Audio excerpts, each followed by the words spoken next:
Hello বন্ধুরা, সবাই কেমন আছো? আমি ভালো আছি।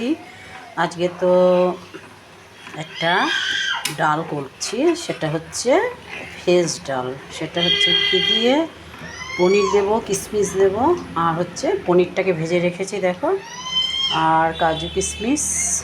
হ্যাঁ, ওটা দিয়েই আজকে বানাবো।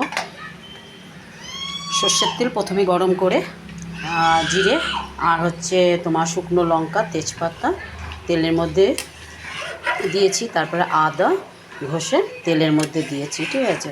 এইবার দেওয়ার পরে ডালটাকে ছেড়ে দিয়েছি। ডালটাকে ছেড়ে দিয়ে নিয়ে তারপরে হচ্ছে নেড়ে চেড়ে ভালোভাবে গরম জল দিয়ে দিয়েছি। দেখো, এই ডালের এই থিকনেসটা থাকবে। আমি এখন কাজু কিশমিশ আর এইটা দেবো, ঠিক আছে। এবার হচ্ছে কাজু কিশমিশ আর একটা পনিরটা ছেড়ে দিচ্ছি ডালে।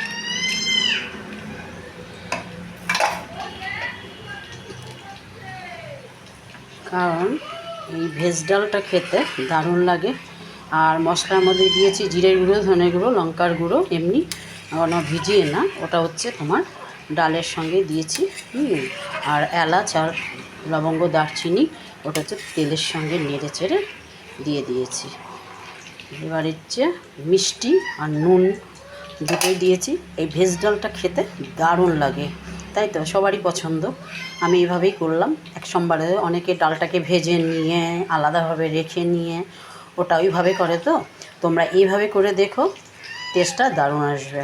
গরম জল অবশ্যই রাখবে পাশে, আর তারপরে সর্ষের তেল আর গরম করে নিয়ে তাতে হচ্ছে শুকনো লঙ্কা, তেজপাতা, জিরে ফোড়নটা দিয়ে নিয়ে আদাটা খোসাটা দিয়ে দেবে। দিয়ে ভালো করে নাড়াচাড়া করে নিয়ে ওর মধ্যে তুমি জিরের গুঁড়ো অ্যাড করবে, লঙ্কার গুঁড়ো আর ধনের গুঁড়ো অ্যাড করে নিয়ে ডালটাকে ছেড়ে দিলেন। ভালোভাবে নাড়াচাড়া করে নিয়ে তারপরে গরম জলটা দিয়ে দেবে। দেওয়ার পরে ডালটা যেই ফুটে আসবে ওর মধ্যে হচ্ছে নুন আর হলুদ দিয়ে ফোটাবে, ফুটিয়ে নিয়ে মিষ্টি দেবে। আর কাজু কিশমিশ দেখলেই কেমন ডালের থিকনেসটা আসার পরে হচ্ছে কাজু কিশমিশটা দিতে হয়। কিশমিশটাকে ভিজিয়ে রেখেছিলাম, আর পনিরটাকে ভেজে নিয়ে তোমার এই ডালটা খেতে ভালো লাগে।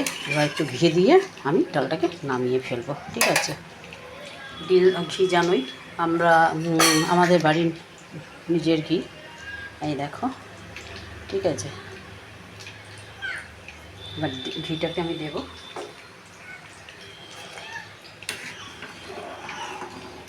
হয়ে গেছে এই থিকনেসটা এইভাবে। আর ডালটা ধরো ঠান্ডা হলে তো একটুখানি আবার হবে, তাই না। ঘিটা দিচ্ছি।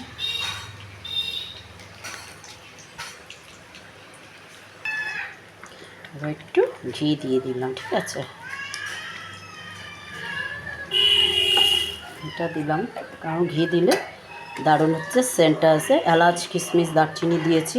আর দিয়েছি একটা জিনিস আমি ডালে সেটা অ্যাড করি, তোমরা অ্যাড করো, খুব ভালো লাগবে খেতে।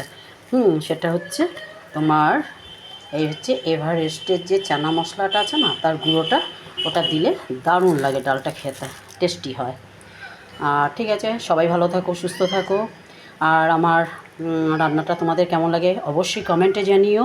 আর লাইক, সাবস্ক্রাইব, কমেন্ট একটু করো মিষ্টি বন্ধুরা আমার। সবাই ভালো থাকো, সুস্থ থাকো। আজ রথযাত্রা সবাইকে কি বলবো না, কাল রথযাত্রা গেছে, শুভেচ্ছা জানাই, ঠিক আছে। সবাই ভালো থাকো, সুস্থ থাকো।